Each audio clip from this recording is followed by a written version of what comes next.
আমার বাবা খুব কষ্ট করে এই বাড়িটা বানিয়েছিল। তখনকার দিনে 1995-96 সালে করছে এটা।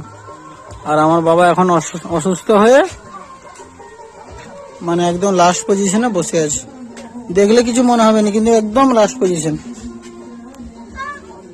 অসুস্থ, কিছুই জানেনি এখন। এই পরিস্থিতি,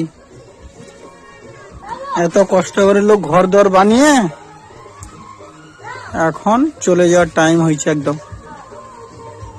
আগে ঘরের মাটির ঘর, খুব মোটা চওড়া দেওয়াল, এই খুব মোটা চওড়া দেওয়াল।